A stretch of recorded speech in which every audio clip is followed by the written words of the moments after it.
What we're concerned with in discussing moral values here are those that have to do with the relations between people.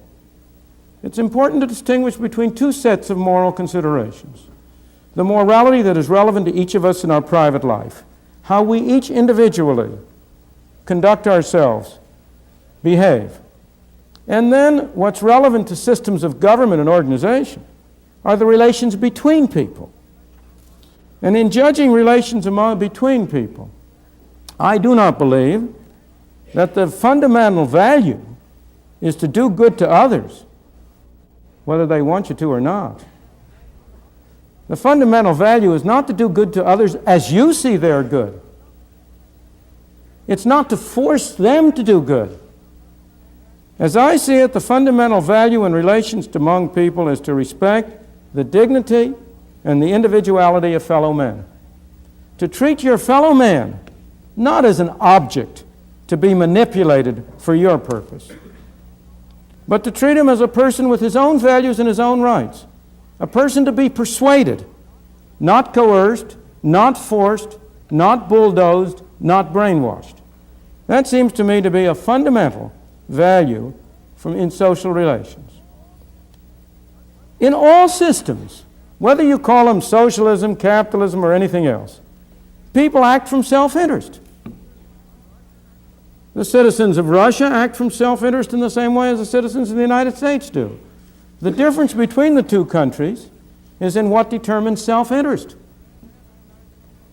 The man in the United States who is serving as a foreman in a factory, his self-interest leads him to worry about not getting fired.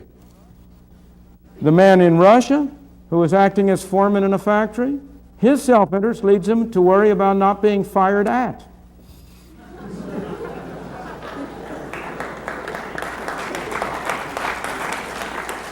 Both are pursuing their own self-interest. But the sanctions, the effects, what makes it in their self-interest is different in the one case than in the other. But self-interest should not be interpreted as narrow selfishness. I quote a man who speaks much more eloquently than I can. This is Thoreau, and I quote him from Walden. Here's what Thoreau said about unselfishness as a moral virtue. He said, "There is no odor so bad as that which arises from goodness tainted. If I knew for a certainty that a man was coming to my house with the conscious design of doing me good, I should run for my life." Philanthropy is almost the only virtue which is sufficiently appreciated by mankind. Nay, it is greatly overrated, and it is our selfishness which overrates it.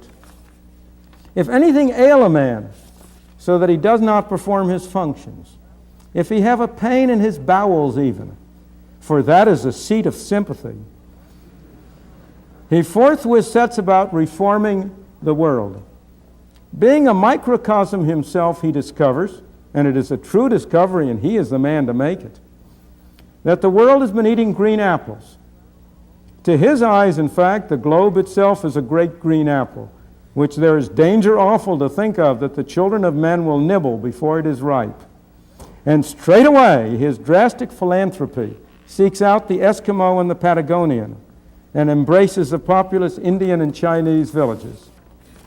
That's Thoreau on unselfishness as a moral value.